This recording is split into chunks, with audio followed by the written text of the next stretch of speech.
Alright, I decided the best bet is to just recut this, cut another piece for that little shuttle to slide back and forth on. And what I'm going to do is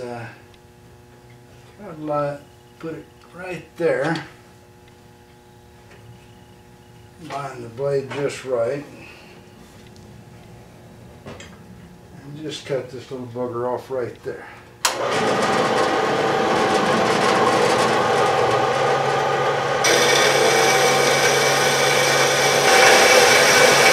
What I've decided to do is to remake this piece right here and not have as much slot. Stop the slot back there, and then the cut off the little bolts I'm holding under here, I'll just make a hole a little further back, and then the bullet tip won't be falling into that groove. It didn't bother the 45s having that groove, but the 38s, they get snagged on it because they're a whole lot skinnier. So now I'll set up over on the mill, get ready to cut that slot. Well, I don't want this nut to be so thick, but instead of trying to put it on a bolt and cut it in half, I think I'll just shave off some of it. Just face off the end until I get it down to the size I like.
That ought to do it, right there.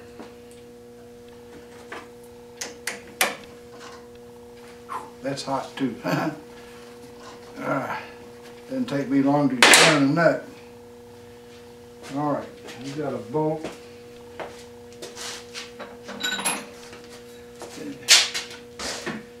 This bolt fits it, so let's go in there and deburr it with the, ouch, with the bolt. I think it's hotter than a pistol. Well, that's not going to deburr it good enough.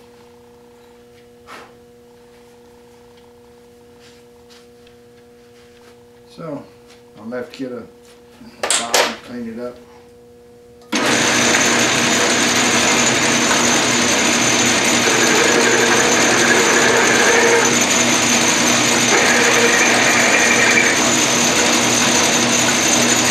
There you go. Chamfer deburred. Here's some more pulleys that I cast back when I had my foundry hooked up. And and drop everything. But anyway, this one's not finished, and this one finished with a bearing in it. And the project never got finished though, that I was going to use them with. I hope maybe this summer I'll get my foundry hooked up again and do a little casting with it. We'll see. Alright, I've got a nice little ledge on the vice jaws that I machined there at an earlier time, I guess about a couple of months ago. And that makes it really nice to set things on it.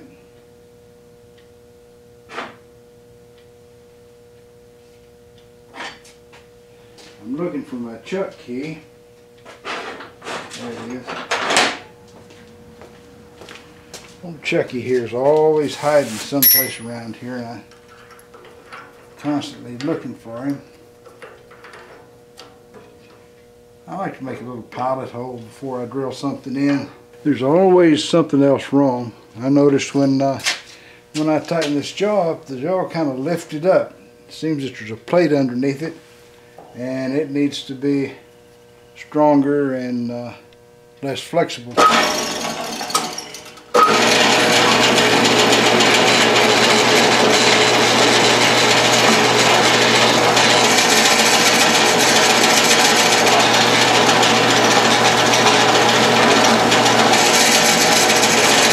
Let's do the next one.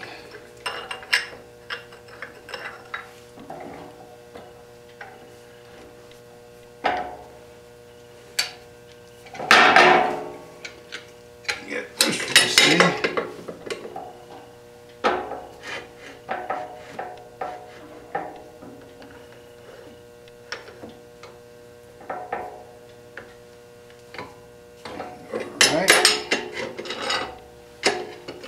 I like things clamped down good and tight in the drill press because they will walk off.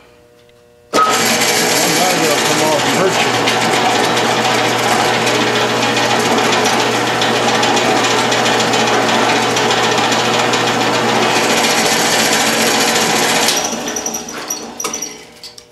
Pretty sure that's not deep enough. Nope. See if I can get a little bit more to come out of this thing. There we go.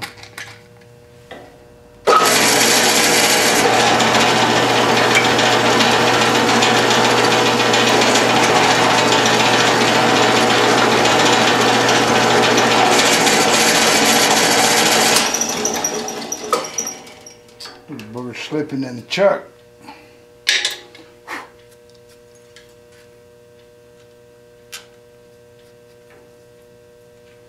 That's very close, just the tiniest little bit. I'm gonna be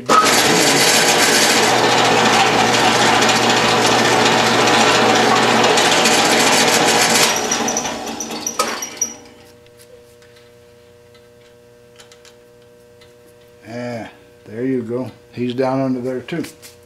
So the next job I'll have to do is try to make these jaws where they don't shove upwards like that. First time I noticed that. Alright, on to the milling machine.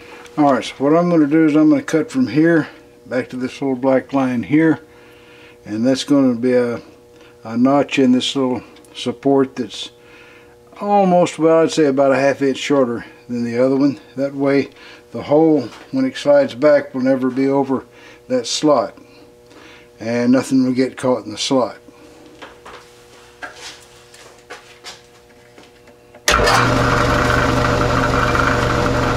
Okay, so we've got the thing redone. We made a almost copy of the original. As you can see, the big difference is this slot is a lot longer than that slot. So the next job is going to be to modify this little guy here.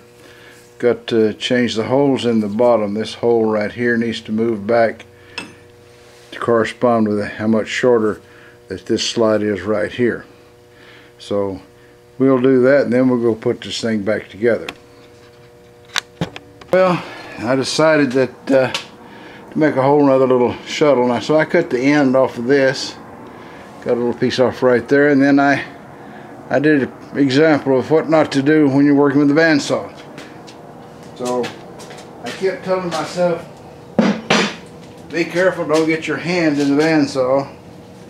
And I didn't do it until the very second that I finished the cut. Then I got my hand in it. So I guess I'm not being careful enough.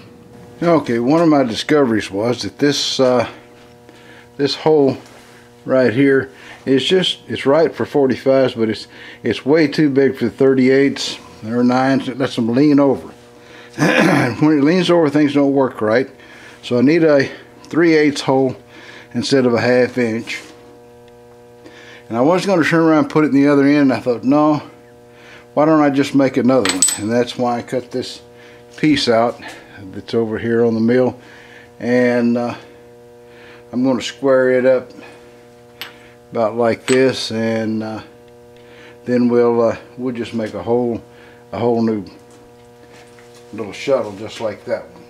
Well, once I sped it up some, I got a pretty fair finish there. I had to sort of triple the speed because it wasn't really cutting fast enough. Now I get some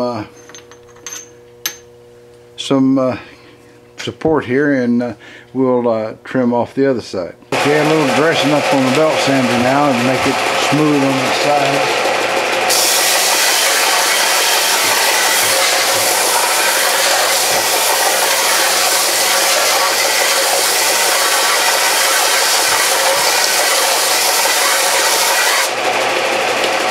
Here we go. We're going to put the 3/8 inch hole in here. This is a 38 special, so 3/8 of an inch is just about right.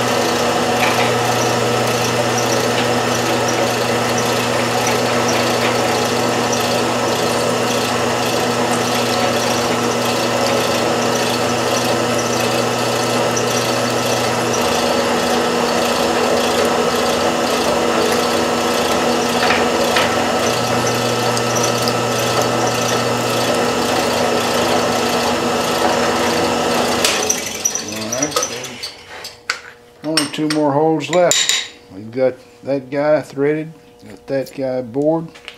Next will be the holes in the bottom. I'll go measure that. Okay, so we got everything finished and put back together, and got some bullets in there just to demonstrate the guy working. I wish the tube was a smaller diameter inside, but it doesn't matter because I narrow it down to a smaller diameter down here in this little piece, and they come out just right. I thought that I had a really big problem there until I discovered something. I had one bullet that was way too big.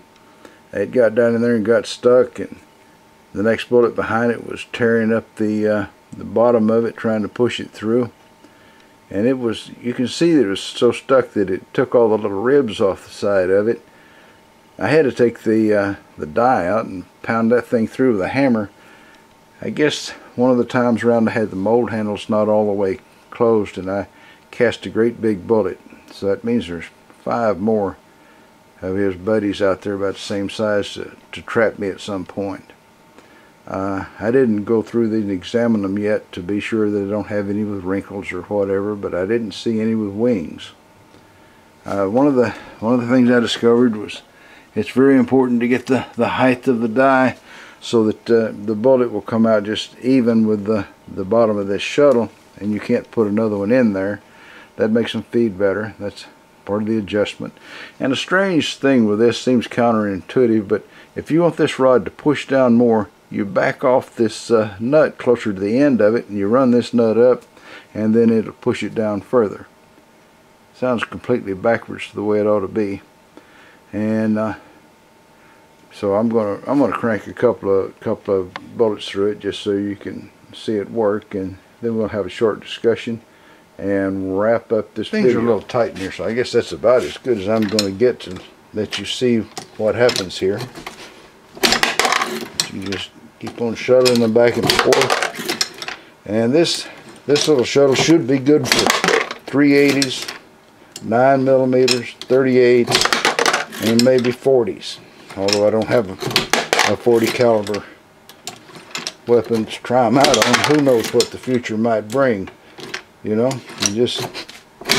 It's hard for me to push down on it from way over here hiding behind the camera, but as you can see, it just feeds them right on through there, and that's at a much faster rate than you can with the sizer pushing them up through the die.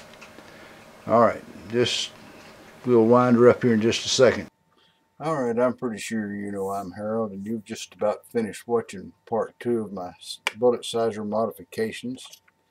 I got smart before the end and made another one of these because the little 38 specials, they go in there and they just they're so much smaller than the hole, they'll lay over sideways in there, you know, and that's not such a grand thing.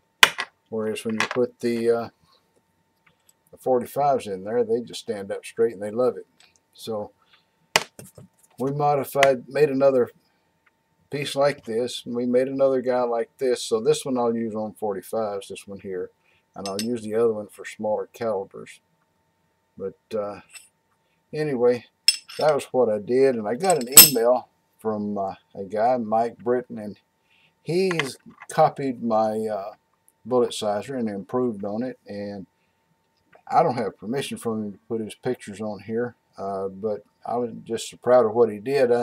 I'm going to stick him on the end of it here anyway, and if he writes to me and tells me he didn't like it, well, I'll cut him off and reload the video up again.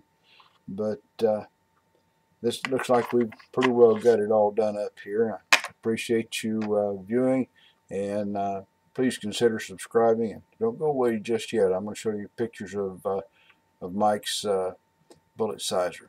He called it Harold Jr.